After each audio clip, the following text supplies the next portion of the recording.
you're on. Okay. Hey, thank you so much, everyone who's come here to listen to our 7 amazing storytellers. You are with the Storytelling Association of California with our monthly event, the Genre Storytelling Series. And this month, as you probably already know, is our stories about folktales. And on the third Wednesday of next month in October, we will go into spooky, scary stories. So get ready to sit back and listen to some outstanding stories. Our first storyteller is Andre Wilson. And he is a storyteller that I've heard many times. And I enjoy listening to his unique stories. He has had his experience telling stories in lots of different story swap groups, lots of different venues.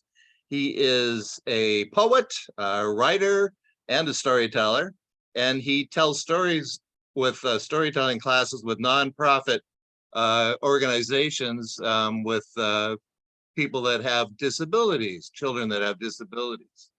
So an interesting fact about Andre that I just found out is that he has this collection of stories called Haunting that he has produced and written and got a $500 award for doing that. So sit back and get ready to listen to a fantastic story by Andre Wilson.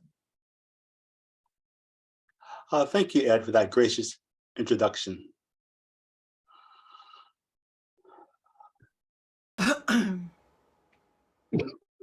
Long ago in West Africa, the winter harmattan season lingered into spring. Cold, dry, and dusty trade winds swept down from the Sahara Desert through West Africa and into the Gulf of Guinea. Wherever people met, they talked about the cold and the deaths. One farmer said, "I do not recall a season that has been as cold as this one. There is so much dust in the air. I have not seen the sun in days. All of my crops are failing." A market woman replied, "Yes, there is so much dust in the air, I can hardly breathe, and I shiver. Both the young and the old die in large numbers."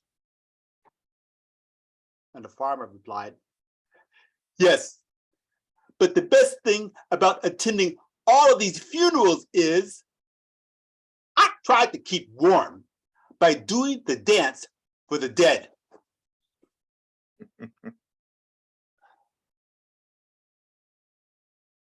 All the village elders gathered to discuss how to handle the situation of this perpetual cold weather. The eldest among them stood and addressed the assembly. "My people, I salute you. For many months, we have endured this cold weather. Only our God Chukwu knows why we have to deal with all this. Sometimes I wonder if Chukwu has forsaken us. We must send a messenger to Chukwu to tell him of our plight."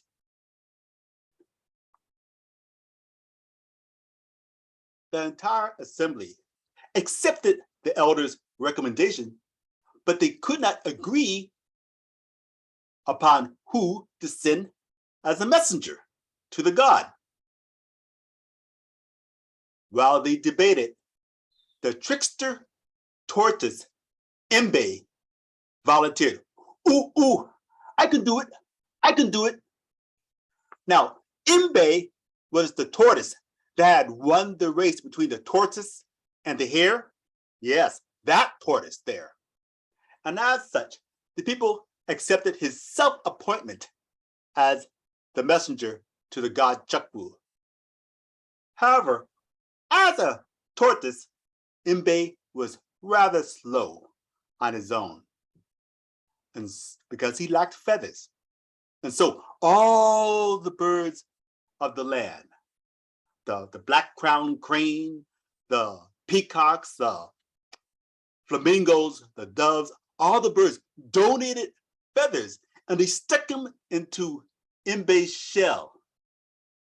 And he began to move those feathers, and he began to fly and fly and fly and fly, and Imbe flew far and wide until he arrived at the land of the god Chakwu. And he arrived at the front gate, and he knocked, bump, bump, bump, bump, bump, and waited. No answer.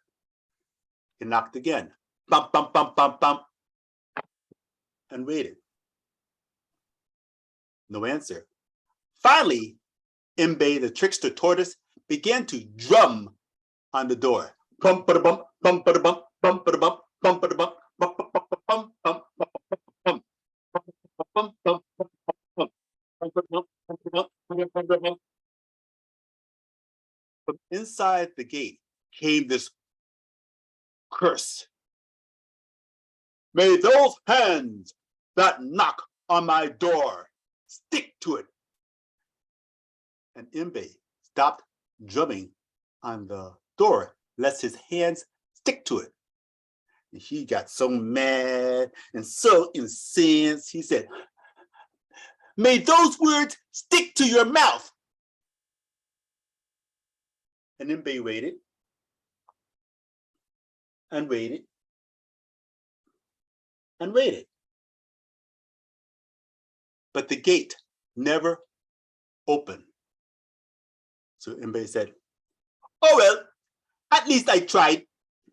And Imbe flew back home without ever seeing the god Chakwu. By and by, the dog Inkita volunteered. And that dog traveled far and wide until it arrived at the land of the god Chakwu. And it arrived at the great gate. And Inkita sat there and waited. And waited. And waited.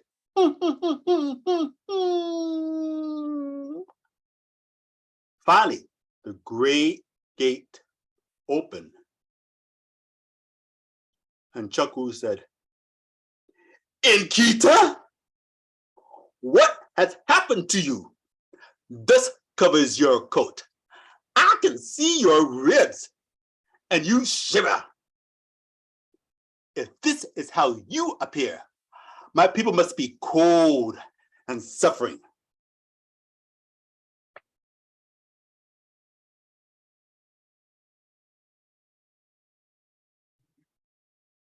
Take this here torch from my fire. Hold it in your mouth by the handle like this and carry it back to my suffering people. Inkita did as he was told. He held the torch in his mouth by the handle and carried it. But before he arrived back to the people, his long, wet nose extinguished the fire. So Inkita returned back to Chakwu's gate, holding the burnt out torch in his mouth. Chakwu gave him another torch from the fire, and Inkita carried it far away. But before he arrived back to the people, his long wet nose put out the fire again. So Inkita returned back to the god Chakru, holding the burnt out torch in his mouth. Now, Inkita did this 7 times. And each time his wet nose extinguished the fire. Finally, on the 8th attempt, the god Chakru directed him, Inkita, when you carry the torch in your mouth, blow real gently so that it does not put out the fire. Okay? And Inkita did as he was told. He put that torch in his mouth, held it by the handle there, and he carried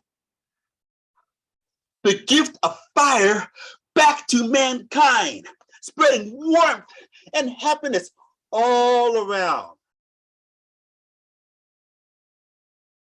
But as for Inkita, his breath never recovered from carrying all of those torches. That is why, to this day, dogs pant. Thank you. Oh my goodness. Well, I always wondered why dogs pant. That's the reason why. Thanks for letting me know that. Well, thank you, everybody. Quite Yes. honor. Thank you very much. Yeah, well, we're honored to have you here. And I forgot to mention that Andre is representing Contra Costa tail spinners, and he's told there quite a few times. And that's one of our amazing California story swap groups. And I forgot to introduce myself. My name is Ted Lewis, and I'm your MC for tonight and a board member of the Storytelling Association of California and the producer of this particular event. And we encourage all of you, if you are not members of our organization, to go online to our website and think about joining. We have many amazing workshops. We've got one coming up on doing a hybrid event for those groups that are coming back to in-person, but we still want to keep that Zoom aspect going. We've had workshops on telling stories and being aware of copyright issues. We've had workshops on being an MC, workshops on everything you can imagine with storytelling. So it's a great organization, and we hope you participate in that and look for your local story swap groups. And if you don't have one, form one. All right.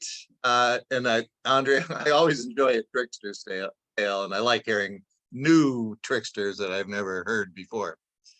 Okay, our next storyteller is going to be one of the representatives from the local group that I belong to, the Sacramento Storytellers Guild. I met her at the Chennai Storytelling Festival in India. That's an annual festival that's been put on for quite a few years now. And after hearing her story, I wanted to involve her in our world here of storytelling. And you'll find out here, she's an amazing storyteller. She's brought a new kind of storytelling for me and many people into our storytelling world called Kamishibai. I think I'm saying it right. If not, she'll correct me. That's an interesting, very interesting Japanese art form for storytelling. And one of interesting fact about Ramya is that she does have a program for young children. It's called Katha Corner. And she also is really enthralled with the idea of this Zoom because she's in India right now, 13 and a half hours later than us here out on the West Coast. and she is able to join us on Zoom, and then all kinds of other people. And I've enjoyed that also. So please welcome Ramya Srinindi. Thank you, Ed. Thank you so much for that introduction, and good evening to all of you. Thank you. And I'm very excited to be here, and I'm going to tell a story, a folk tale from India. Well, I had heard this story long ago, but I had never found an opportunity to tell this story. So this will be the first time I'll be telling this story to you. Once upon a time, somewhere in southern India, there was a beautiful village. In that village lived a young girl called Tara. She used to live with her parents and her grandmother. Oh, her grandmother, let me tell you, was this beautiful woman.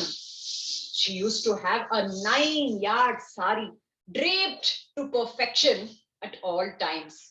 A red bindi on her forehead, well-oiled hair with jasmine flowers in them. Tara loved her grandmother.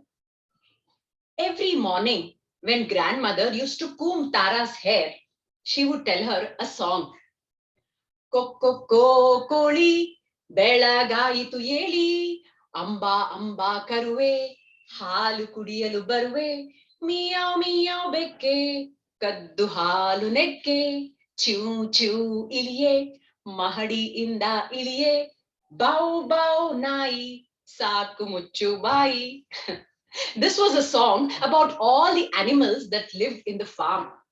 Kokko Koli was the rooster which would sit on the fence and every morning would go Kokko. And the meow meow Beku was the cat which would quietly come and lick milk.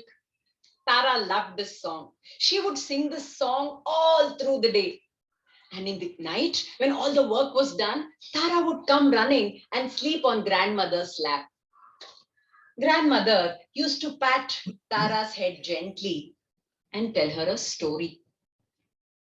Ondanond kaladalli, once upon a time, there was this great king. While grandmother used to tell the story, Tara would close her eyes and escape into the world of imagination about the kings, the queens, and all that the grandmother used to tell her. Well, Tara grew up and her grandmother passed away, leaving behind the song and the story for Tara. She would sing the song all the time when she was happy, when she was sad, when she was eating, drinking. And in the night, she would go to her bed, look out of the window at those stars, and maybe wonder if her grandmother was still there. And she would loudly tell that story and put herself to sleep. Now, Tara was all grown up, and her parents wanted to get her married. They found a good-looking, wealthy young boy from the next village and got him married to Tara. It was the day when Tara was now heading to her husband's house. Shh, Tara, come here. Listen, my child, none of these singing and dancing will do in your husband's house. You can't do any of this. You have to be well-mannered, well-groomed, and good behaved child. Do you understand? Said her mother. No singing, no dancing, no none of this will do. No fun and frolic. You need to bring respect to us as well, Tara, said her father. Okay, she said, as she sat on that bullock-driven cart, heading towards her husband's house. Tara looked back, leaving behind all her childhood memories, heading towards her husband's house. Well, the next morning, Tara got up, went into her kitchen in her husband's house, and she was about to start the cooking, and "Coco," said the rooster, just outside her window. "Coco, Koli." Oh, remember what mother had told? No singing and dancing. I have to be a well-mannered, well-groomed, well-behaved. So saying, she swallowed this song right inside.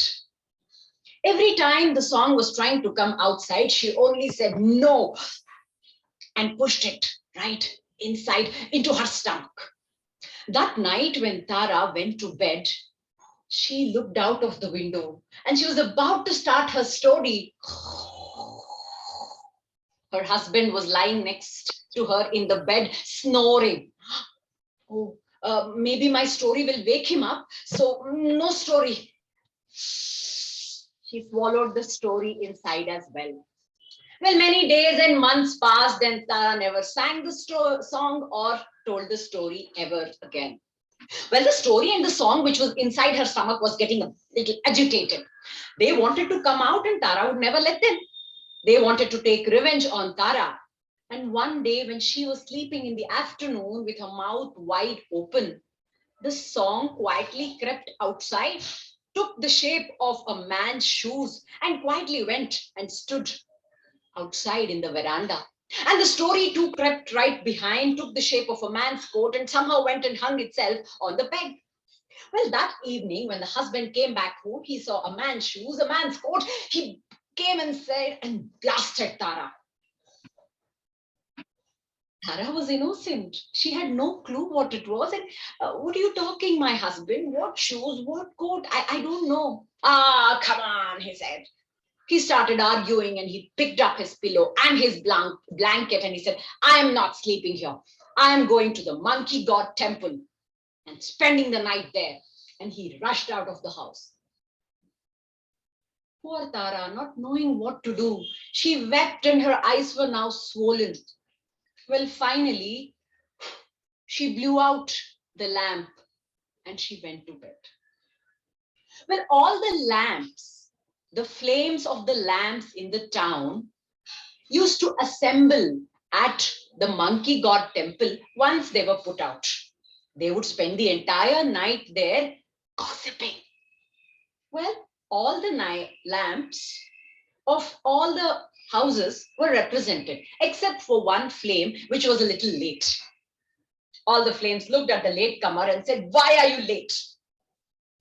Oh, I'm so sorry. You see, this woman in my house put me off very late. The husband and the wife had some quarrel. It was something about the shoes and a coat. Now the man who was sleeping in the temple, listening to the conversation of the flames, was now a quarrel, a shoe and a coat, man and husband. Now he was listening a little more intent. Oh, we love gossip, a fight, an argument. Tell us more, said the flames. Oh, well, you know, this woman in the house, she knows a song and a story, but she never tells them. So the song and the story wanted to take revenge. So they came outside and they took the form of a coat and a shoes. And the husband saw this, she doubted the wife, and then there was a big argument. The wife put me off so late. That's why I came late here, said the flame. Well, listening to this conversation, the man quickly picked his pillow and his blanket and rushed back home and went straight to his wife, who was now sleeping in a pool of tears. He looked at her and said, my wife, tell me, do you know a song? Do you know a story? Well, Tara was surprised to see her husband come back and asking her this question, but she had to tell the truth. So she said, yes, I do know a song and a story. Well then, my dear, tell me the story. Sing me the song. I want to listen, he said. That entire night, the husband was awake, listening to the story and the song. Since that day onwards, until today, Tara has been telling the story and the song and many stories and many songs. So let me tell you, if you know a song or a story, don't keep them inside. You never know how they can take revenge. So keep singing songs and telling stories and be happy. Thank you so much for listening to me.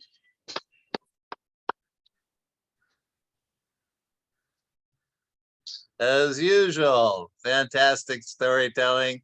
I just love how expressive you are. And what a good message. Singing, telling stories. We all need to keep on doing that. We all have stories. And I don't think I've heard you sing before, and you have a very beautiful voice. Thank you for sharing that. I appreciate it. Thank you. I'm so happy to be here. Thank you, Ed. Okay, well, our next teller is someone that probably all of you listening, or most of you, know and have heard. She's been telling stories for quite a while. Organized events. Her name is Marilyn McPhee. She's representing the Storytellers of San Diego. She is also on was on the board of the National Storytelling Network, and I did some reporting to her as a Pacific Coast liaison to the National Storytelling Network. And she is just so precise and so organized, and just an amazing storyteller, workshop presenter. She comes to all our board meetings and is not a board member. Contributes a lot to the storytelling community. And an interesting fact she told me, I would love to hear more about this, is Marilyn has an eyeball collection.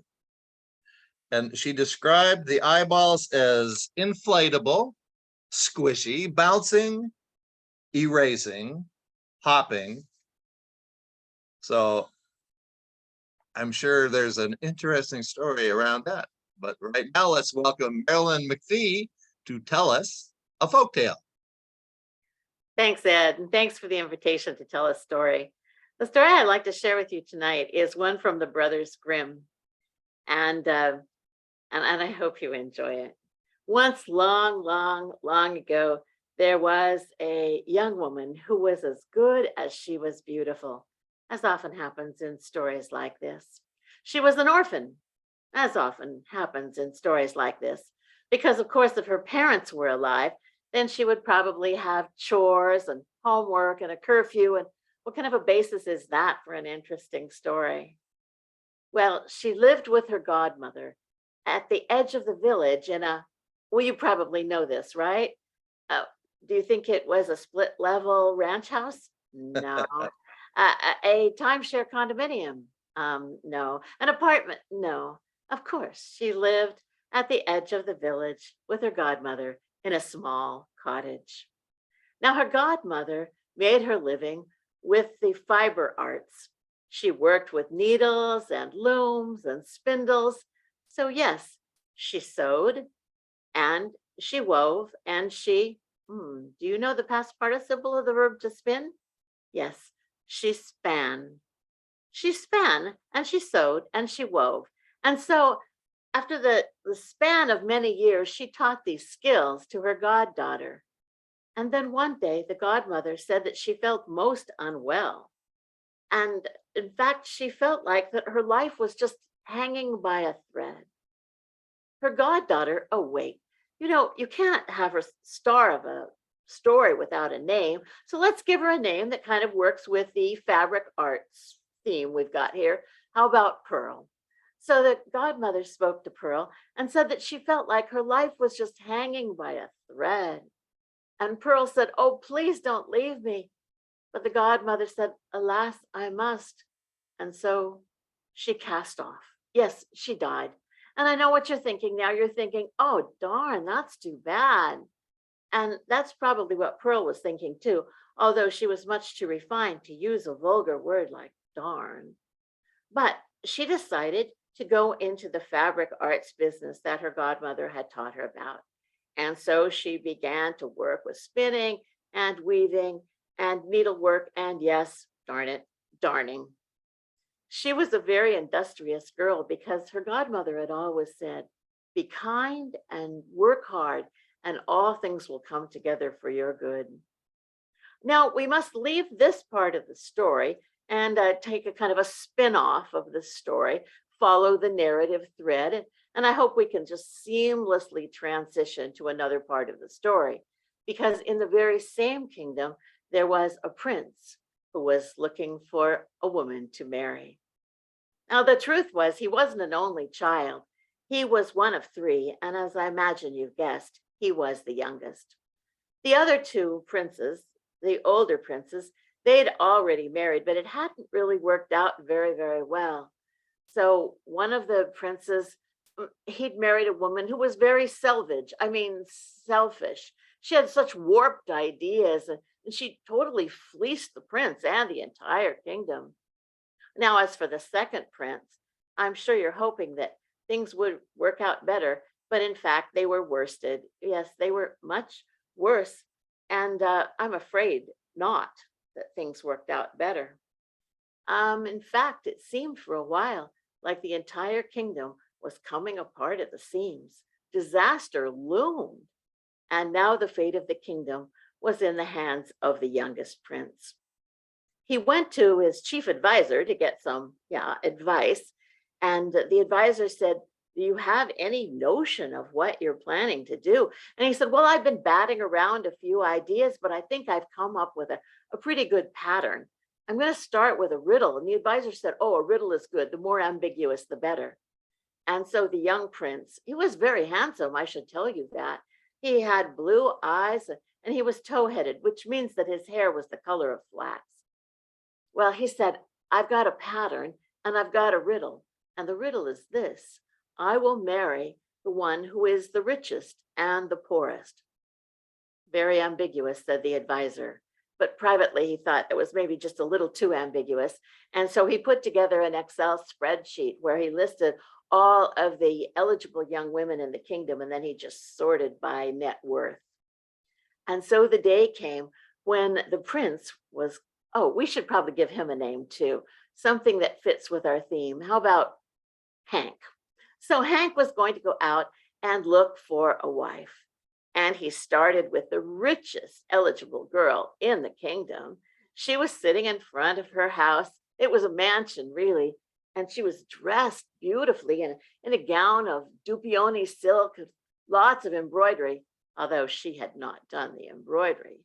When the prince rode by, she gave a big smile, really very big smile, a very white smile, as though she'd been using a lot of those teeth whitening strips. Well, the prince was not enchanted, and he rode on by. And for the rest of the day, he rode on by house after house, woman after woman, until at last he came to the very edge of the village and the cottage of Pearl. Now, Pearl was not sitting outside the cottage, humming a tune of "Someday my prince will come." No, indeed, she was following what her godmother had always told her to do. She was inside industriously spinning. But there was something that, well, perhaps it was because she was the last one on the list, that Hank dismounted and he looked through the window, and maybe it was her fine skills, or maybe it was her beauty. Well, it was je ne sais quoi, something. Anyway, he was enchanted, and he decided to return to the palace and finalize his decision. Now, he had cast a bit of a shadow in Pearl's cottage when he came to the window, and suddenly, inexplicably, she felt the need for a breath of fresh air. So she ran to the window, but she was only in time to see the prince disappearing into the trees and to see the tips of the white feathers on his hat just bobbing through the trees. Yeah, just bobbing through the trees. Well, she sat back down and she returned to her spinning. She picked up her spindle, and when she did, she remembered something that her godmother had said, a little rhyme. "Spindle, spindle, go and see, and bring my true love back to me." And suddenly the spindle leapt out of her hand and out the door, trailing a golden thread behind it. Well, she could no longer spin, but do you think that this was a message to her that she needed to take a break, take a little nap, get some chocolate, something to drink, watch some Netflix? No, indeed, she was a very industrious worker, and so she simply turned to weaving. She went to the loom and she began to weave back and forth with the shuttle. And it was at this point that she remembered the second part of the little verse that her godmother used to say, which was, "Shuttle, shuttle, weave so fine, a welcome for the love of mine." Well, the shuttle leapt out of her hands and out the door and began to weave a really nice welcome mat, a really exceptionally nice welcome mat. You've seen those red carpets that they roll out for special people, but you've never seen anything like this. It was a golden ground, and it was embroidered on the sides. There were woven leaves and fruits and flowers. And there were some little bunny rabbits hopping around in the foreground, and little deer, think Bambi, peering out from between the branches of the trees and some bluebirds twittering away in the trees. And then in an old German script, it said, "Welcome, Hank, AKA Prince." Nice. Well, meanwhile, Pearl had returned to her fabric art. She picked up a needle and began to sew. But as she did, she remembered the third and last part of the little verse that her godmother used to say, which was, "Needle, needle, sew, sew fine, ready the house for the love of mine." Now, if a needle were going to ready my house, it would have to do some serious scrubbing and vacuuming and window washing. But of course, all of that was already done in Pearl's little cottage. So the needle was embellishing mostly. It sewed some curtains for the windows and some cushions and some throw pillows for the sofa for a little pop of color. And by the time the needle finished, the whole place was Pinterestized, I guess you could say. Well, at this point, the the spindle returned with the prince in tow. And he approached the cottage. He knocked on the door. Pearl answered the door, and Hank said, "Hello." And Pearl said, "Hello yourself." Well, Hank told her that he had fallen in love with her and determined that they should be married. And because he didn't want to just spend the next several months shuttling back and forth between the cottage and the castle, he said, maybe we should get married immediately. Well, as for Pearl, she didn't know what to think. Her head was spinning. Her brow was knitted. Well, as she thought about it, though, she didn't want to keep the prince on pins and needles. She didn't think it would be nice to be stringing him along. That totally went against her grain. And so she gave him her answer right then. And the answer was yes. And so Pearl and Hank were married. They returned to the castle and they lived long and happily. It was a very happy marriage, everyone said. It was though their hearts were knit together in love. They were well matched. They were perfectly suited to each other. He always seemed to know just how she felt. Sometimes she would kind of needle him, but he usually kept her in stitches. And when they had an occasional argument, they were always able to patch things up. Now, I might be a little bit biased in my assessment, but I feel like that the binding that bound them together was just perfect. So they were married for better or worse. Their lives were intertwined for as long as they lived, the span of their mortal lives, and perhaps even longer. And so we have our happily ever after, or so it seems.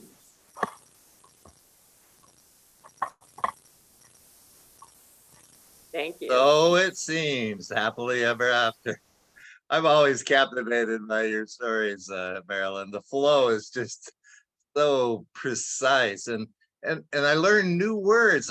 Now I know that span is the plural of spin. I'm so excited. And pinterize. That's a great word. Thank you so much, Marilyn. I appreciate you as a storyteller. Thank you.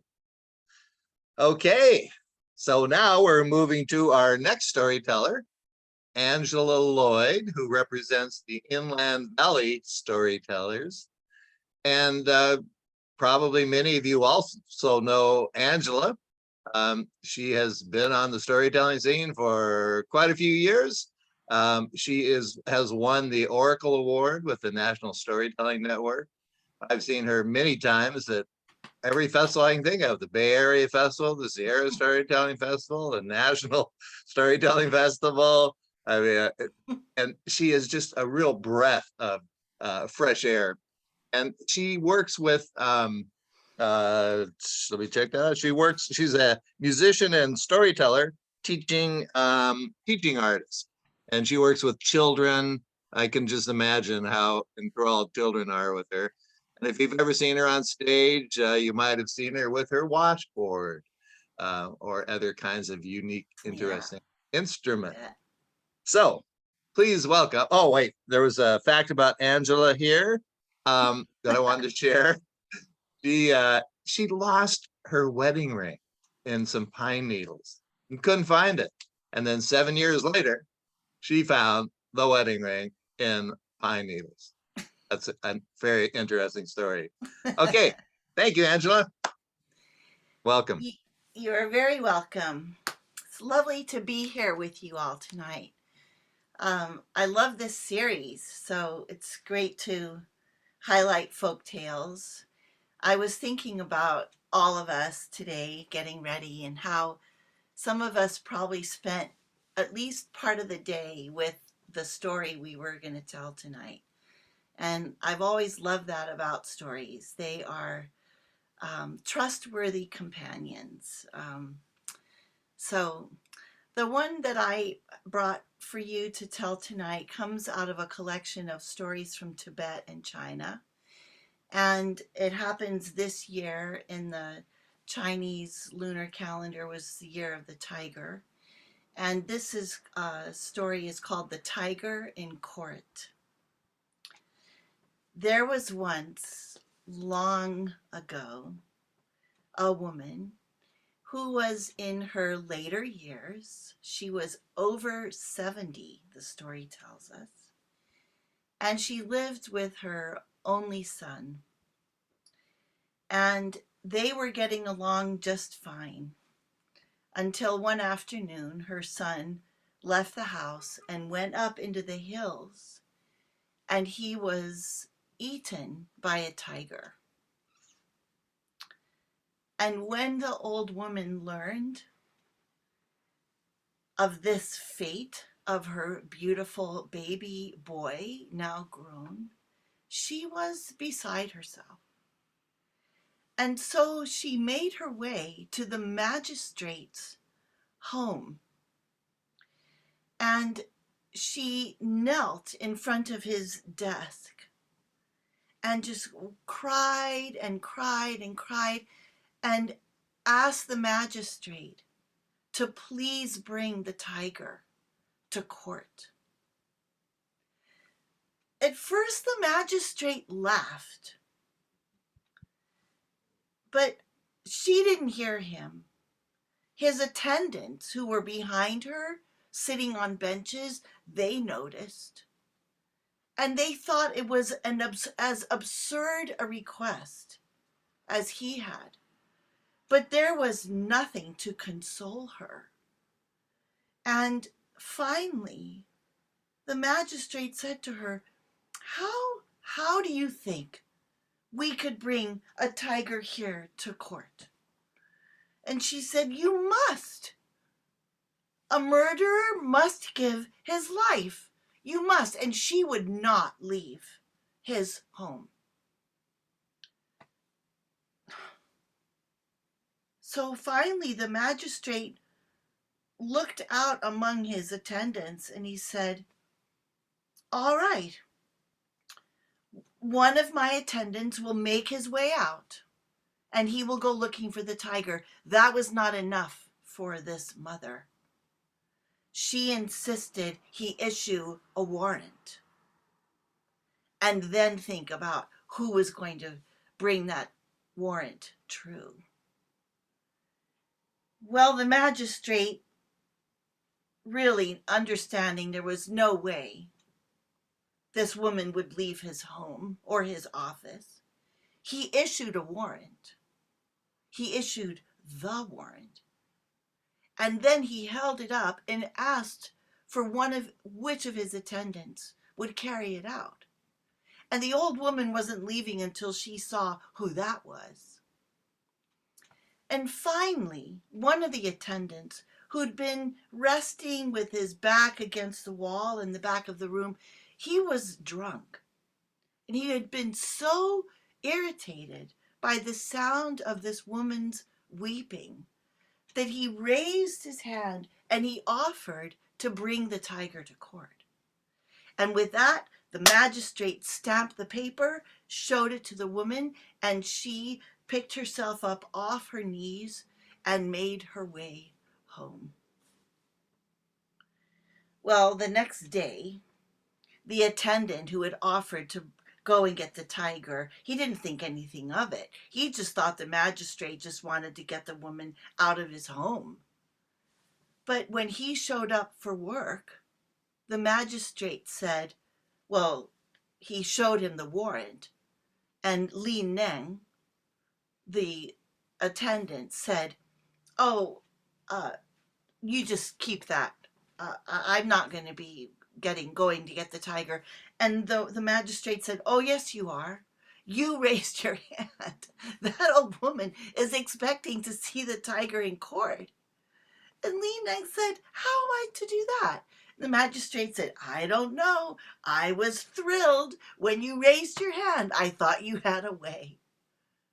So Li Neng said, well, perhaps you would loan me some of the hunters that are here and live in this district. Could they come with me? And the magistrate said, absolutely.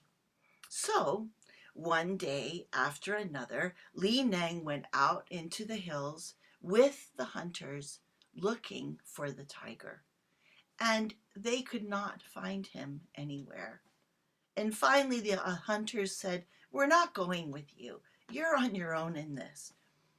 And so it was that one afternoon, Li Neng was up in the hills and he just began to despair. Really, just imagining this woman, imagining losing one of his own children to a tiger.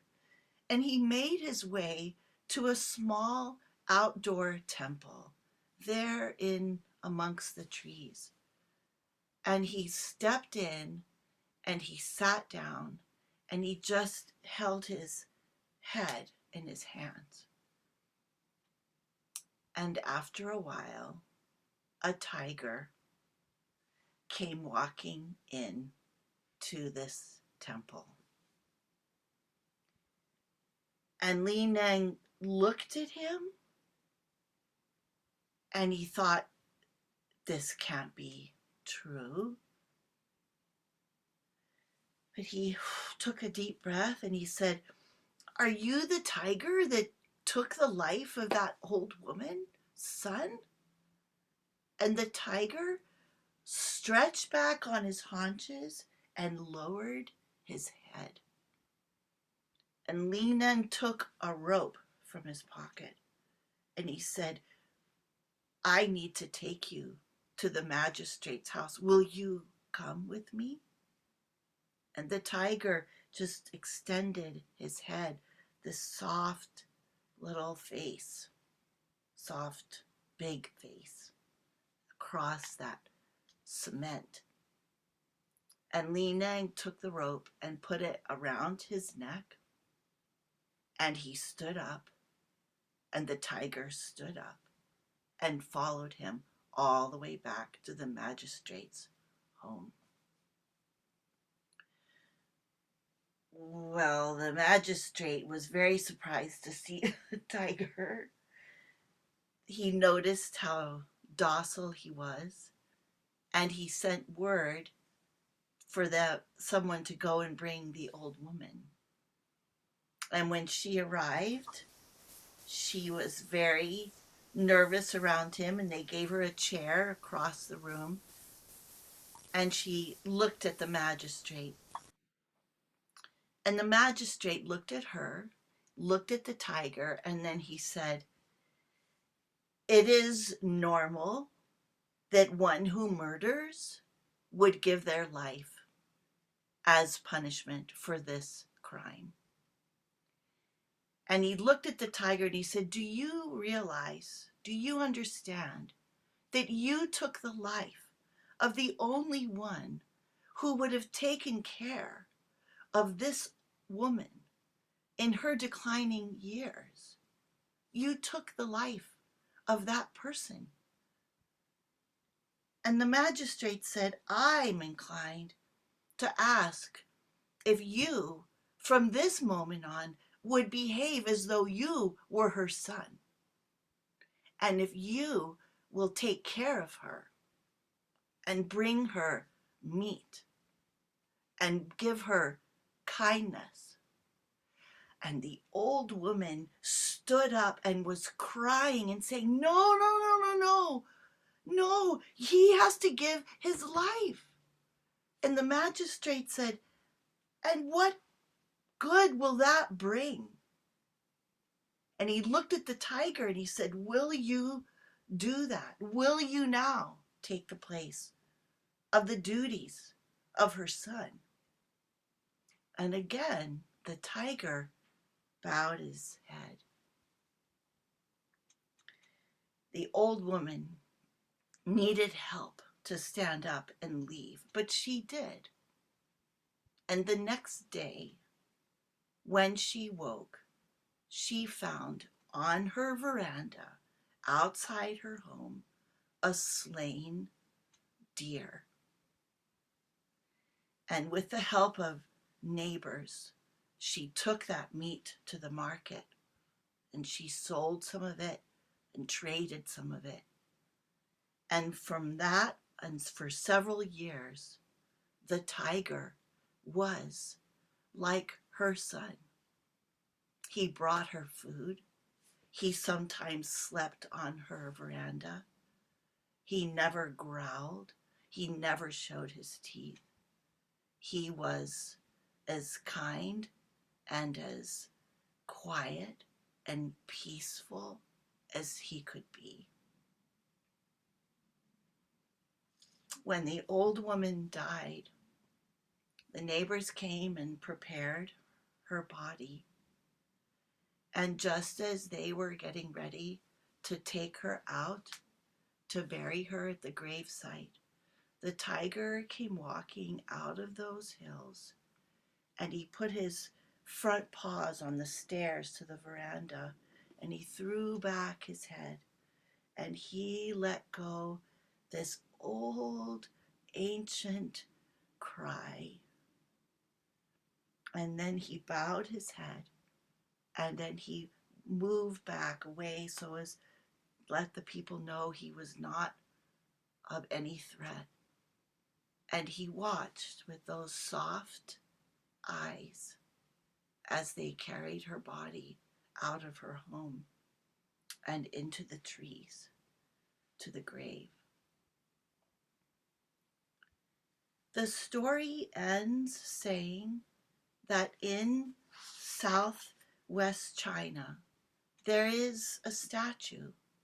It's called the Faithful Tiger, and it is in a public place. I haven't seen it, but I know it's there. Thank you. Wow. Oh boy. Uh, Definitely living up to your reputation as a teaching artist. Thank you for the important message, and just the way you tell stories is so captivating. Thank you so Thank you, much. Ed. Thank you, everybody. All right. It's an emotional story for me. Okay, well, our next storyteller represents the Do Tell Story Swap up in the Santa Rosa area. And she says she's a newbie at this. She's been telling stories for 5 or 6 years, and I've heard her tell other stories, and you wouldn't know that she's a newbie. I can guarantee that. An interesting fact about Sharon Elwell is her name. She has worked with preschool age children as a teacher all the way up through community college. So we know she's got a rich store of stories that I'm sure she'll be developing as she continues on her storytelling journey with us. So please welcome Sharon Elwell.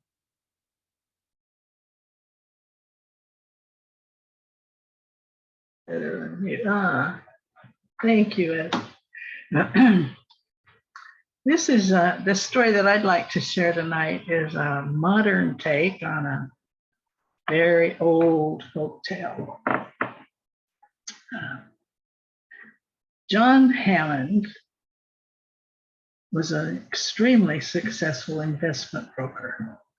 He made a large fortune, and he did it with his three-pronged method of meticulous research, painstaking analysis, and cautious investing. And like all fathers in folk tales, or many fathers in folk tales, he had 3 sons. The oldest son was handsome and friendly and very intelligent. And John knew that in order to further this boy, a good education for him would be money well spent. And so he sent him off to Princeton. And the boy came back with a degree and a fistful of job offers that had numbers with lots of zeros in them. And he eventually settled on an outfit to work for that was just getting started in Seattle, building computers. And away he went. The second boy was equally well favored. And when he told his father that he was thinking about Wharton, his father got out the checkbook again and sent him away. And that son came back with an MBA, and he had to spend the whole summer after graduation up at the lake house sifting through the different opportunities that were available to him. He finally settled on a company in Palo Alto that offered him an upscale apartment, a personal assistant, and the very latest in tech. But like so often happens in folktales, the third son was named Jack. And as also often happens in folktales, the third son was nothing like his brothers. He didn't do well in school. He had not the faintest glimmer of ambition. And he had no interest whatsoever in the family business of acquiring and managing wealth. So when John Hammond looked at that son, he thought an expensive education for this boy would be a serious waste of his time and my money. And he determined instead that he would try an investment broker's version of homeschool. And so he spent a great deal of time putting together spreadsheets on all of the stocks on offer with his annotations for each one. And when he finished that monumental task, he approached his son and said, Jack, I want you to learn the basics of investing. So I want you to study these materials I have prepared for you. And when you determine a stock that is going to be increasing in value and make money for us, I will buy you 100 shares and get you started. Well, Jack was terrified, to say the least. He looked at those words, amortized, PE ratios, dividends.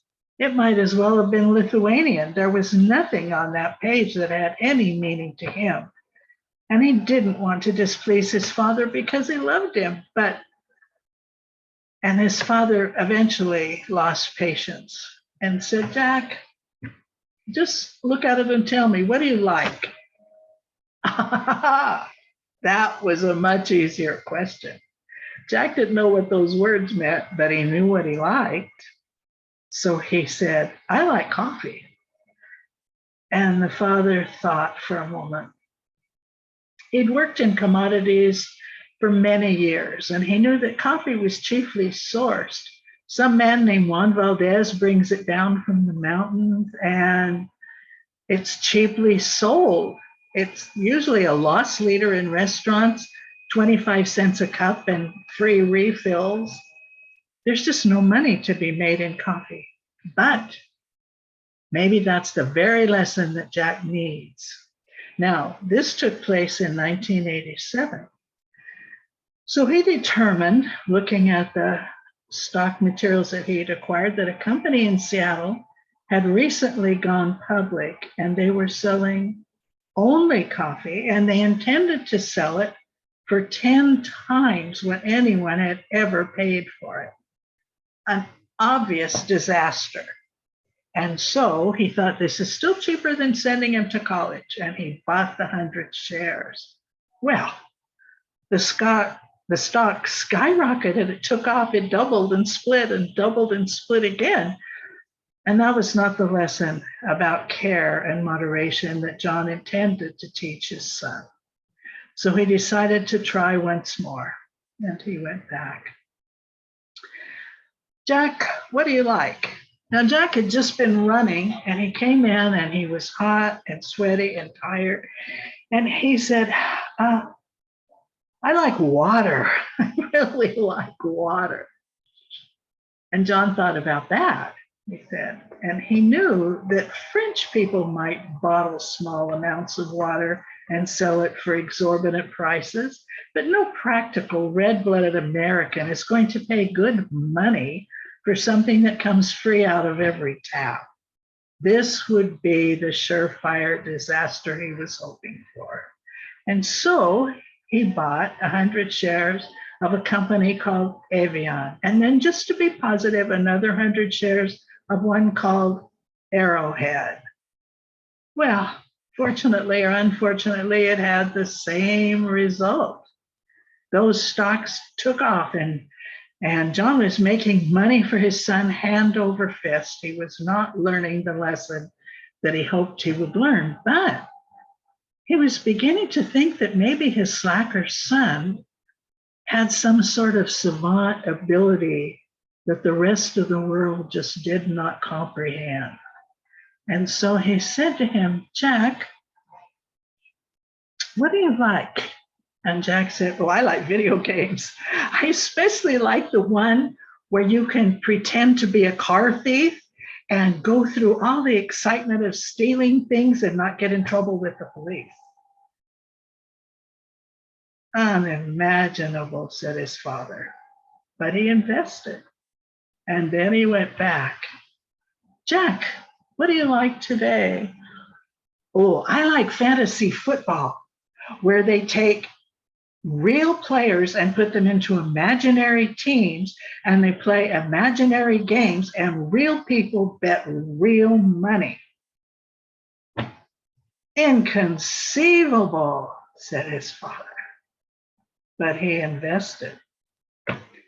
And once more, that conversation went on. Jack, what do you like today? I like cryptocurrency. It's like play money, and you can buy imaginary things in a metaverse, which is sort of like a real universe, only you can't see it unless you have a computer. By this time, the father did not need convincing, and he invested once again. So these days after that, when a client came to him and said, John, I'm considering and investing in a company that wants to bring Korean pop music called K-pop into a large market where people sing things like Baby Shark, do-do-do-do-do-do. And John said, that's an impossible investment. Let me check with Jack. And so Jack made his mark on the world, because today, when somebody misses a bet on an unlikely investment, someone else is sure to say, you don't know Jack. And that's the end of that one. Yeah, that's modern folktale. Fantastic. Boy, I really enjoyed that. Thank you so much. And no one would know that you're a newbie storyteller. Very well told. Thank you. Thank you so much for that. Enjoyed it thoroughly. Okay, well, our next storyteller is Angela James. She's also representing the Sacramento Storytellers Guild. She's been with this organization forever. I've heard her tell many stories. They're all just captivating and entertaining. She has a dance group called the Dance and Drum Circle group called the Phoenix Drum and Dance. And she's done a lot of work with youth, storytelling and music throughout the Sacramento region. Everyone around this area knows her very well, and we always enjoy hearing stories from Angela James. She's also on the board of the Storytelling Associate, the Sacramento Storytellers Guild. So please welcome Angela James. Hi, thank you. Oh, wait, Angela, I forgot your unique fact. Her Oh. unique fact is that Angela is Irish. There you go. All right, thank you. Okay, and I hear the silence. Well, actually, I used to think I was Irish until my grandmother put me straight. She says, "Oh no, you're not Irish, you're Scottish." And I'm like, well, it ends in ish. What's the difference? So, could be British, Scottish. So now I just say I'm Americanish. So anything that ends with an ish, I'm willing to take it. But that's the fact that very few know, and now that you all do that. And I love that story, that modern folk tale. But the one I'm going to tell is going to go way back, because I'm sitting in my front yard today, and these kids going home from school with a bag, and they're just stopping and showing everybody. And they say, "We got a rattlesnake." And first thing I think, a rattlesnake, is it alive? And no, they say it's dead, but we found a snake. So they bring it over, and of course it's not a rattlesnake. And I'm like, no, it's not a rattlesnake. And I says, it's got to have rattles. But do you want to know how rattlesnakes got rattles? And of course, yeah, they want to know. Well, this is an older story. It goes way back to the times of creation, when the Lord was making animals. He made the snakes, he made the birds, he made the fish, he made the bees, everything. And when he got to the snake, well, the snake was a little bit disappointed. He was like, I got a bad rap here with the Lord making animals, because I don't have feet to run fast. I don't have wings to fly. I don't have fins where I can swim. He says, but the hardest thing for me is that he made me and put me on the ground, and I don't even mind that. But I can't see a thing. I am so blind that if I put my hands that I didn't have up in front of my face, I couldn't see them.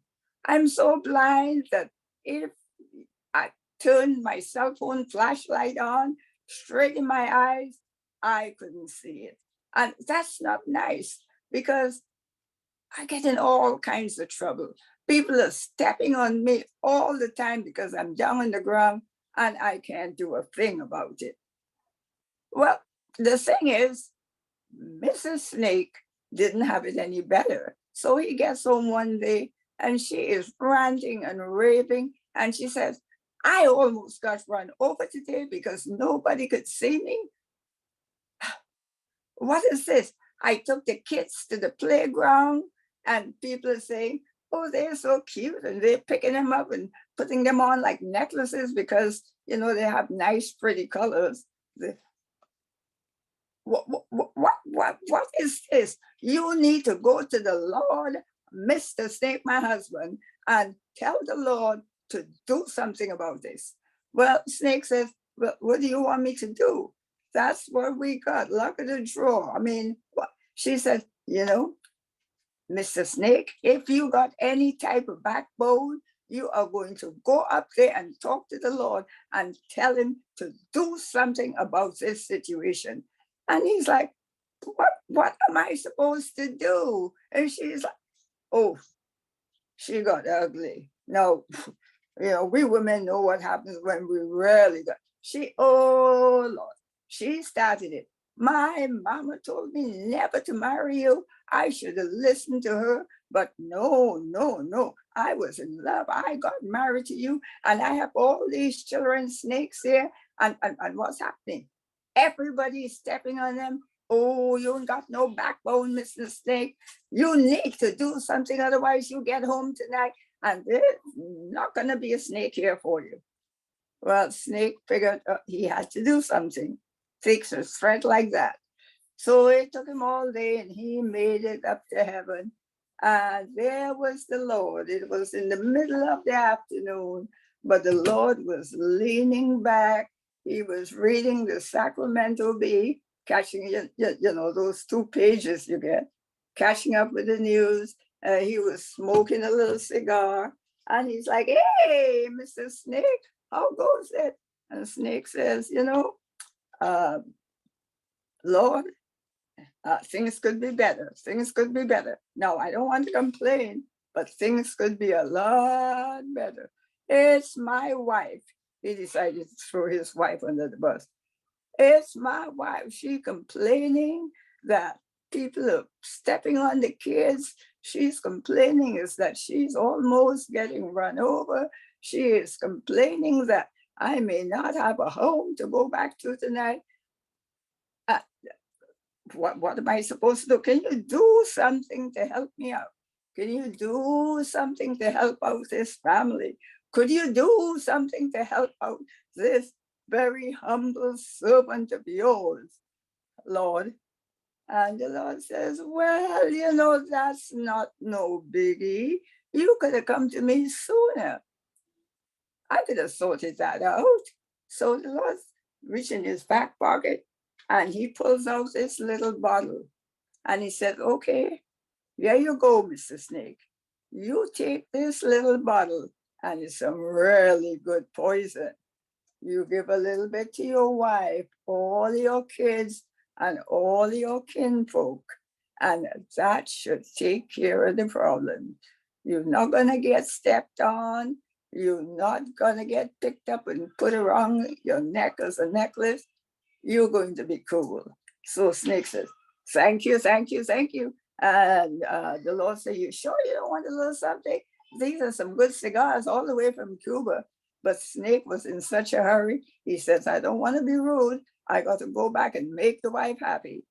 So Snake goes back and he gives this to his wife, distributes to his family, and all is well. His wife is happy, he's happy, his family is happy, his kids are happy. However, all the other animals in the forest, they are not happy. They end up calling a meeting. They want representatives from all the animals except Snake. And they have this big old meeting. They call the meeting to order, Rabbit. And he says, the problem is Snake, since he got that poison from the Lord, he is just going around killing everybody. I mean, he has killed like 3 dozen people this week, and it's not even Wednesday yet. He's just happy. He's poison happy. His children are poison happy. His families, but we got to do something, because if we don't, there ain't gonna be nobody left in this forest. Nobody left to populate this forest. Well, Lion, the big king, he says, so what we gonna do about it? Rabbit on a rant, he says, just last week, he's poisoning everything. A leaf shakes, he's biting that. A spider goes by, he's grabbing the web. He even tried poisoning a cactus plant. No, he says that was kind of funny. It took a whole 2 days pulling out those little stickers from his jawbone. Yeah, King Lion says, but what are we going to do about this? But Rabbit said, the way I reckon, somebody got to go up there to the Lord and tell the Lord that something got to be done. Otherwise, none of his creations are going to be left here on earth. They're like, well, maybe we could just go tell Snake to quit biting people. And somebody said, who's going to get near a snake? So they decided not even to send a delegation, send the quickest, send the fastest talking, person up to go see the Lord and see if they could get this matter resolved. So it turned out to be Rabbit again. And Rabbit, he's a fast talker. He's a trickster, but he can do a lot of good sometimes. So he gets there and he goes up, and there's again, he decided to go bright and early in the morning.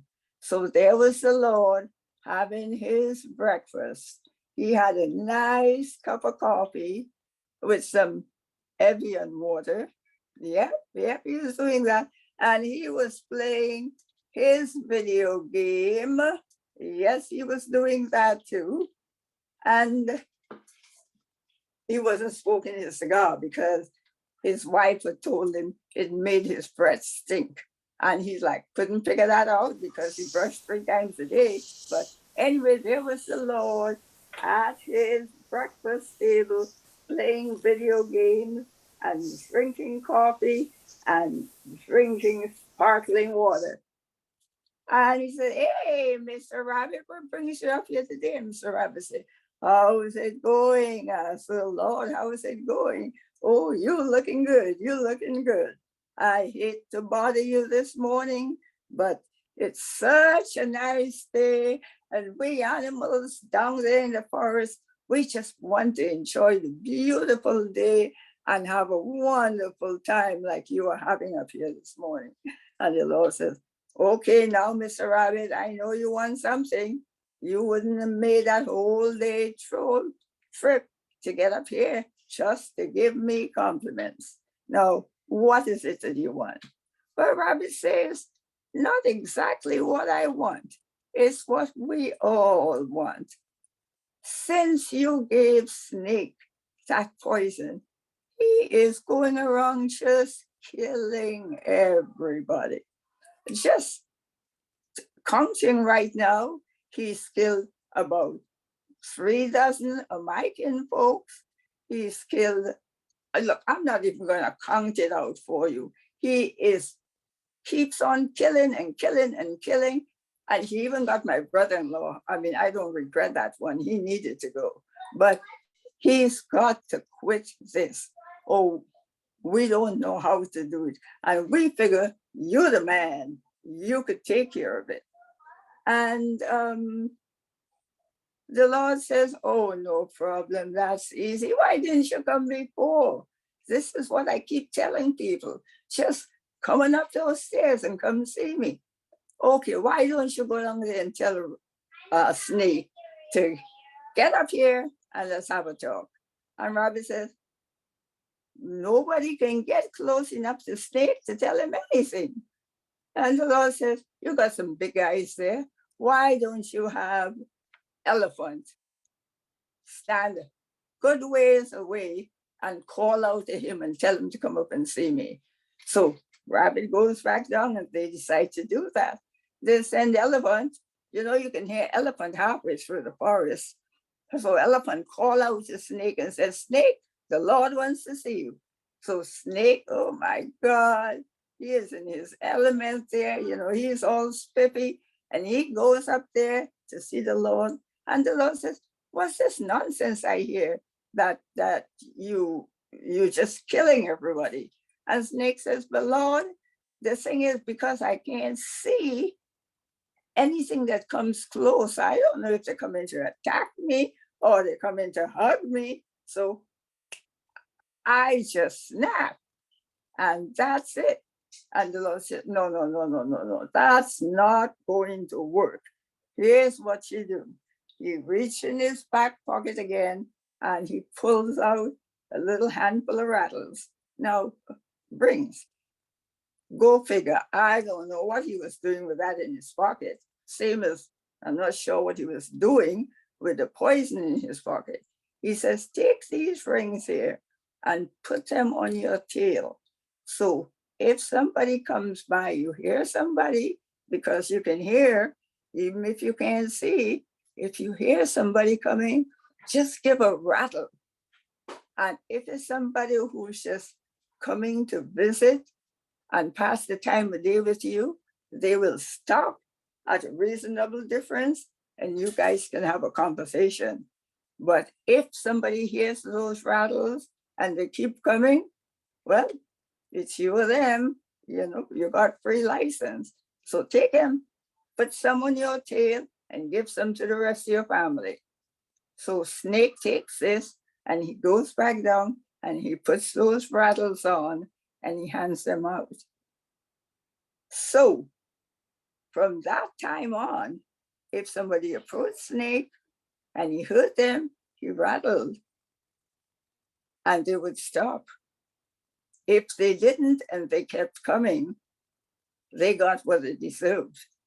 But the problem with that is that Snake and his family, they had killed so many people that nobody even wanted to come visit anymore.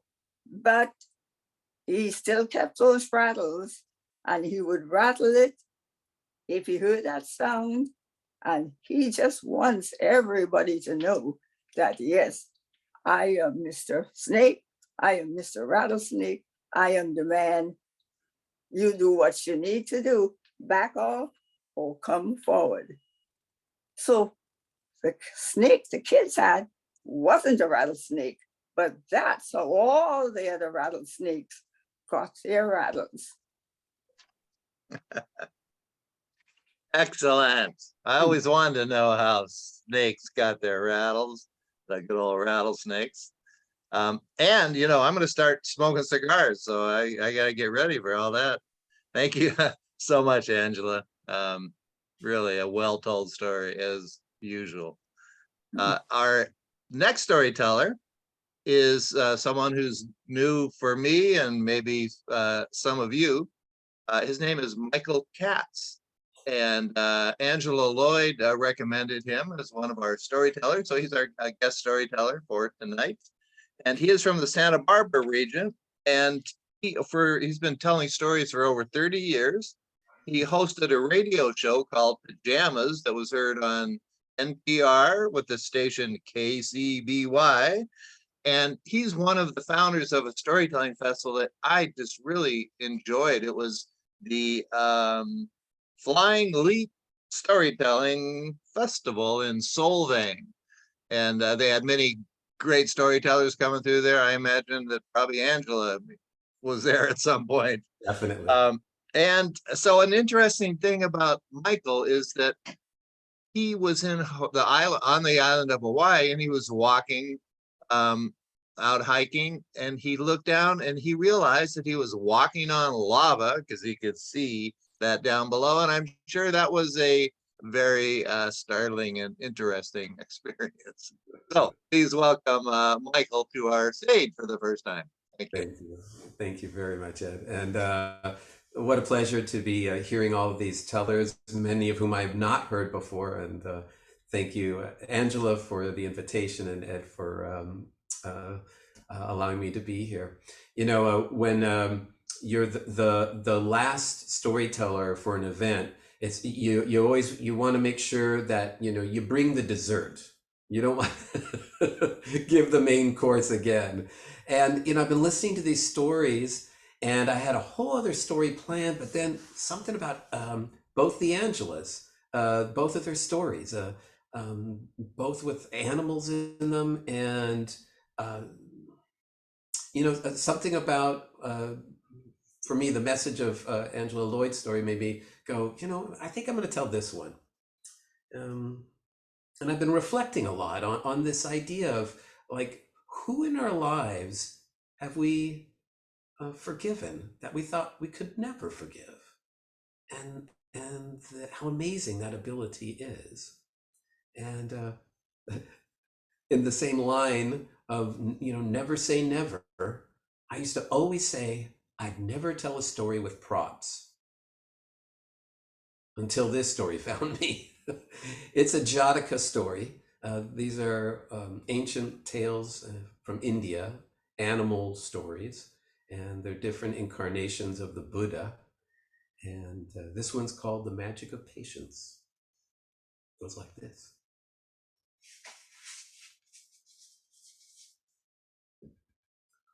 Long ago, in a jungle of India,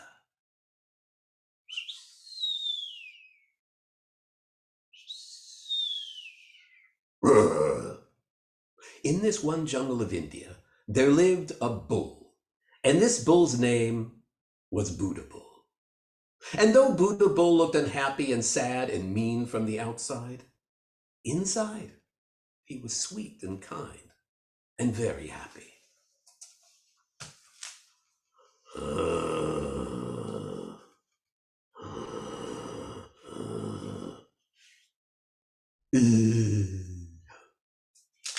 Now, in that same jungle, there lived a monkey, a mischievous monkey, and this monkey's name was Monkey. Monkey liked to pick on the other animals, and the one animal he liked to pick on the most was the bull, Buddha Bull. He'd jump in front of Buddha Bull's face and he'd say, look at your frown, the circus could use you as a clown. He'd jump on his back. Give me a ride, or my stick will beat your hide. He'd pull him by the tail. Your tail is my rope, Hoo-hoo! Look at me, I got a dope on a rope. Hoo-hoo! Now, in that same jungle, there lived a fairy, a jungle fairy, and she was watching everything that was going on. And she said, Buddha Bull, why do you put up with Monkey? He's so annoying. You're bigger than him. Stick your horn in him. Do away with him. No one will miss Monkey. Oh, jungle fairy. Showing anger at someone else never leaves anyone happy. You know, when a monkey does those things to me, it hurts. Now, I could stick my horn in him, but he'd be angry with me, and I'd feel terrible later on. So this is what I do instead. I take a deep breath, and I think, poor monkey. Somebody must have done something bad to him. That's why he's being mean to me. Poor monkey. He must be lonely because he doesn't know how to make any friends. Poor monkey. He's funny. But he's funny in the wrong way. Poor monkey. The jungle fairy said, Buddha Bull, I know so much magic, but you've taught me the magic of being patient. I would like to be more patient. Will you teach me? Certainly. Now, in order to be patient, you need to practice, but you don't want to practice with someone who's nice. That's too easy. What you want to do is practice with someone who's difficult. What you need is a good monkey. Would you like to borrow my monkey?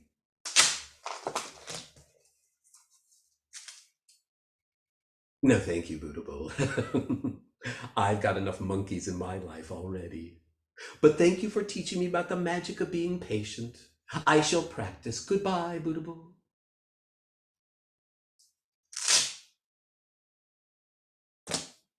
Well, who do you think was listening from behind the bushes? Of course, Monkey. And the monkey came out and said, Buddha Bull, I didn't think anybody understood you. I could really use a friend. Would you be my friend? Certainly. And from that time forward, Buddha Bull and Monkey were the best of friends. Oh boy, what a real treat that was. I've never seen anything like that. The quick change of all those props. So enticing. And oh wow. I'm so glad I've had the opportunity to see you. You're so expressive and good energy. Thank you. And that story is very entertaining. Thank you. And thank you, Angela, for recommending that he Yes. join us. Let's do it again. Yes. So let's, if all the everyone, including the audience and the storytellers, just unmute yourself.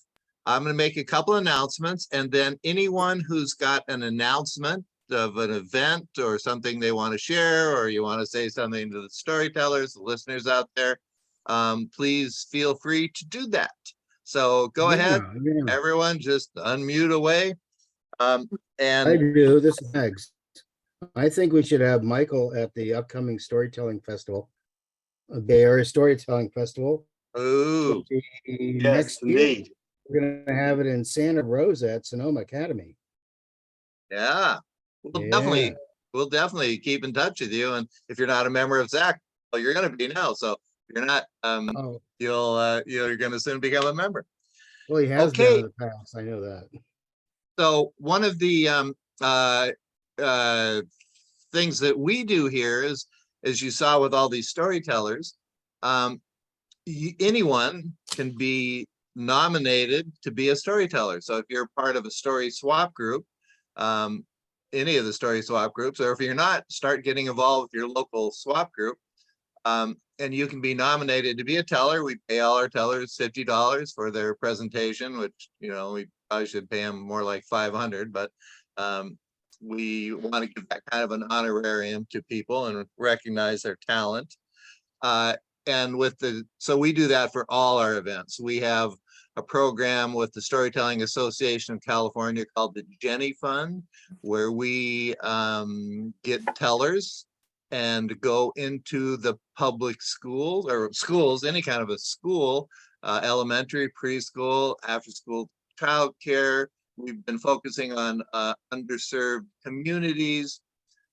It's run by one of our board members, Rupa Mohan, and we get a couple, 3 storytellers that go. We've been doing it on Zoom, but we will go back to in person when that's safe enough for all of us. And we pay all our tellers to do that. And also another thing that we encourage is people to be MCs. So many of our board members are MCs. Marilyn's been an MC. Liz, I see who's on here, is an MC from the Contra Costa Tail Spinners, and probably a few others that I don't see right now. But we pay our MCs too, or we also, a lot of us, especially on the board, we donate our $50 to the Jenny Fund, and that just expands for all the good work that's done. There's lots of great things going on. The genres coming up so it's always the third Wednesday from 7 to 8:30. Next month in October are spooky, scary stories. And so think about that. And if you are part of a story swap group or get involved with one, get the word out there and tell your leaders that you would like to be nominated to share a story. And we have a story, the genre storytelling every month, except for November, because that's when all celebrations happen all over the place. And one of the things that we do is we did some pairings with Northern California and Southern California story swap groups. So we usually have about 8 tellers, 4 from each group, and they each have an MC. And there's lots of different ways that it can be done. But I know with my local group, the Sacramento Storytellers Guild, we are pairing with Angela's group, the Inland Valley Storytellers, and we will be putting on an event, a joint celebration. And then other groups, I know, like Maryland's group down there, the Storytellers of San Diego, they'll be putting on their own event. And another thing about being a member of SAC, you can use our Zoom account, which is, what we're doing here. Shags is our master of getting that information out. He's also our treasurer for the board. So we have those things going on. In December, our sacred stories, then we go to tall tales and romantic stories of love. We just go all the way down, and this is the 3rd year, and we kicked it off in August with personal stories. So we'll be continuing on, and all these genres are just, for me, is just very exciting. And this event is recorded. So we have our a YouTube channel or website. Shag's can tell you a little bit more about that and how to access that, but you can hear this performance tonight. And if you want to hear it again, and the storytellers can know themselves if you want to critique yourself, and definitely share it with other people so they can get interested in what's going on. And let's see. And with my local group in Sacramento, we are planning a festival for May 20th in 2023. It's going to be the first, we call it the Sacramento Valley Storytelling Festival. And it's going to be a kind of a 1 to 9 o'clock event with workshops, open mics, regional tellers, and some more of our national, international tellers. And the 3 tellers that we're going to have doing workshops and putting on an evening performance are Willie Claflin, Claire Hennessy, and Corey Rosen. So that's quite a lineup of excellent storytellers, and you'll get information about that through our organization. So now I'd like to open it up to anybody who would like to share something they've got going on. I think let's start with our storytellers. If there's something you wanted to share about the work you're doing, and then any audience members can pop in and share something. Anyone in our group? Sure. Put the San Diego Storytelling Festival on your calendar. It's next March. It is on the 18th, and it is in Coronado. So you'll be wanting to come to that, because who doesn't want to come to Coronado and hear stories? Mhm. I'll second that, because it was at Put it in the the public chat. library in Coronado. Put it It's in the just chat. beautiful there. Oh yeah, put it in the chat too. That's good. It's the Coronado Library is beautiful. I just want to shout out to the Flying Leap Festival, which was a while ago, but it was such a sweet, it was in Solvang, and Michael was very much one of the, I was going to say founding members of that event. But it had an intimacy that I always really loved. And a little known fact from that was one time I went into a little restaurant there. They had a counter, and there was a piece of pie on a plate that no one had touched, and there was nobody sitting with that piece of pie. And I said to the waitress Right. behind the counter, I said, "What is going on with this piece of pie?" And she said, "Well, the person who ordered it also had another dessert, and they ate the other dessert and they left."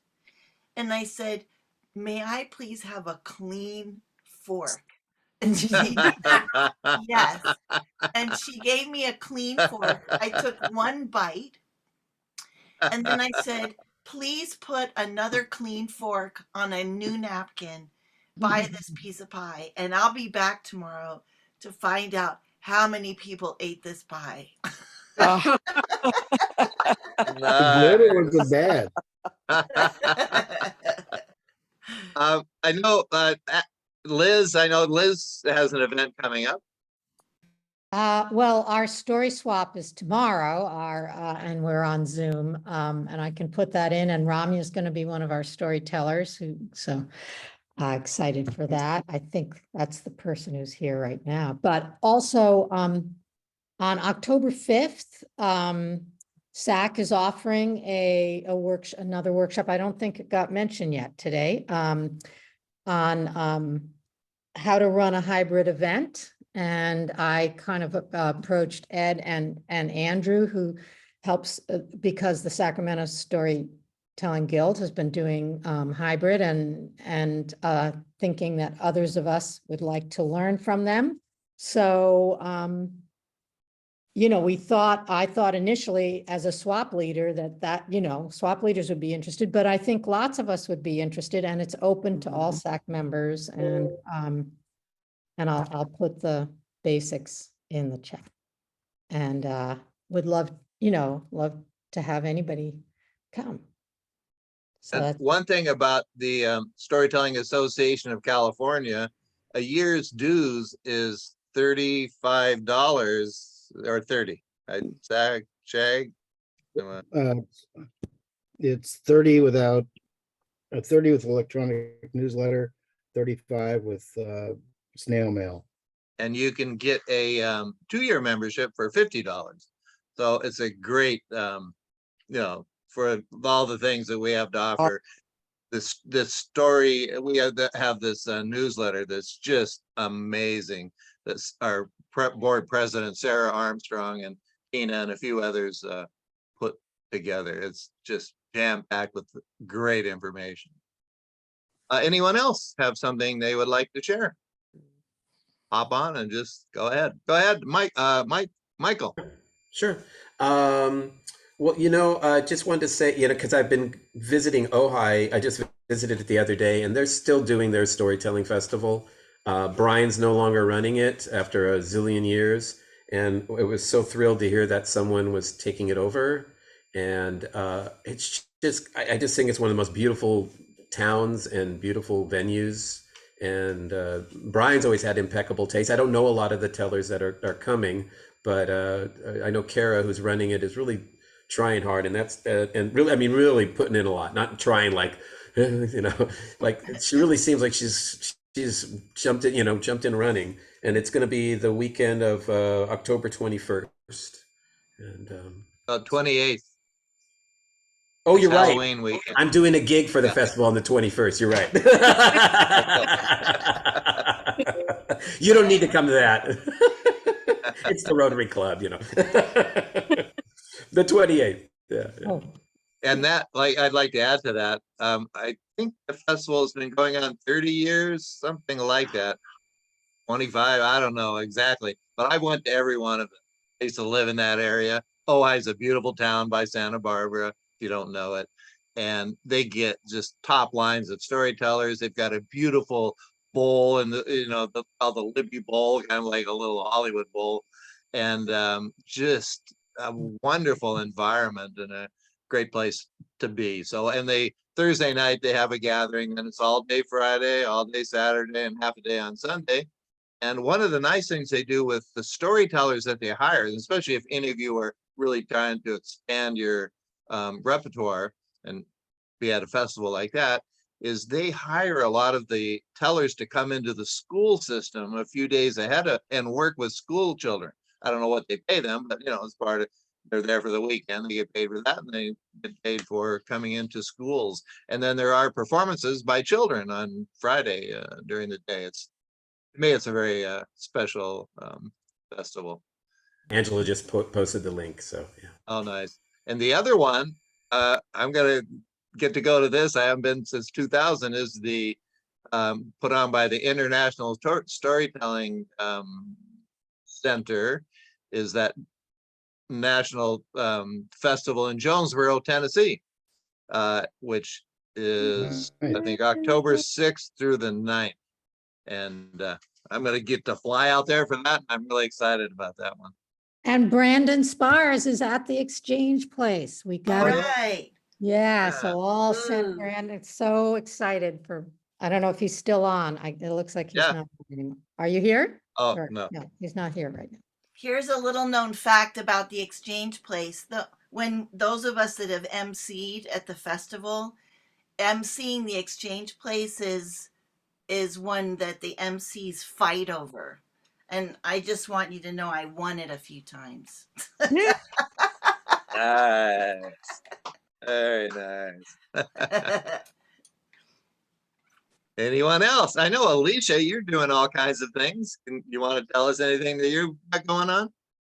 Yeah, I've been over at the San Geronimo Community Center. I've got my corn husk dolls are up at the center. A whole variety of dolls now. I've got dancers and the rhubarb man and all sorts of things. And today was exhibit day, where 158 students came through the exhibit and talked about my work. And tomorrow I start workshops with those same 158 students, teaching them how to make just simple corn husk dolls. And then this Saturday is the Peace Festival, so I'm the featured teller for that. And where is boy, that? then Tell us where that is again. it is the San Geronimo Valley Community Center. And where is 63 that? It's Where is this that? Saturday. It's this Saturday at 5 p.m. But where is It's San the- Geronimo? I just don't know. Oh, San Geronimo Valley is do you know San Rafael? Sure. Okay, so San Rafael and then just head west. Okay. And it's about 10 minutes away from Samuel P. Taylor Park. It's a beautiful, beautiful valley. And there's a wonderful community center there. So I'm the artist in residence, which is my first time in being having that kind of opportunity. So I'm pretty excited about that. So my work will be up until September the 30th. And then in October, I go to the Sonoma County Community Center, where I'm doing the full program, where I do a performance with my large cornhusk dolls of the Three Sisters. We talk about companion planning, and then the students are going to go into 3 rotations. One with me about companion plants and making dolls. The other one has to do with movement. And the third one is creating a menu for all these edible plants that they just learned about. And the last workshop, they come, they tell their little story about their companion plants, and then we eat the food of the companion plants. Yeah. So that's what I'm up to. And then BZ Smith and I are doing the celebration for the Oregon Guild, and that's in November. In Oregon? Yeah, I think it's out of Oregon. Okay, I know she's a member of the Sierra group. Yes. Yeah, very nice. That's exciting. Yeah. So things are happening. I'm very grateful to be working. Yeah. And it's been 2 years since I've been working with kids, and today was the first day, and it was, interesting having to go with how you behave with the kindergartners and first graders. And I went, how do you get their attention? Oh yeah, bump, bada bump, bump. They all knew that one. And then the next level, and the last group were the 7th and 8th graders, and apparently it works for them too. Nice. Yeah, it is such a joy. I'm a retired early childhood educator, and I just love working with all those different age groups and storytelling and music. And it's just so interesting, and all the different kinds of things you can do that are more specific to their developmental stage. Anyone else want to share anything? I only have one thing. I've not been to Jonesboro, but I understand that there is a Zoom component this year that you'll be able to buy a weekend pass for the Zoom recordings that will be out later in October. Oh wow.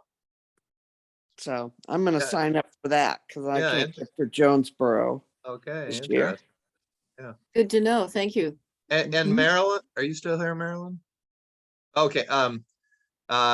Anything with the National Storytelling Network that's you'd like to share? Well, you can always check on their website. NSN is pressing ahead and has some new leadership, and they're doing some interesting things. I think that a lot of the things that are coming up are things that are with the special interest groups, with the SIGs. So if you take a look at the SIGs, because they're doing some really nice workshops. Yeah, that's like she said, the special interest group. They're called SIGs. I was on their website today, and I noticed that they're making it possible for members to attend the board meeting. So there's a board meeting this Saturday. Oh, nice. So if you are interested in attending the board meeting, you can just go on the website and register. What time is it? I think it's from 9 to 11 Pacific time. Okay. For us.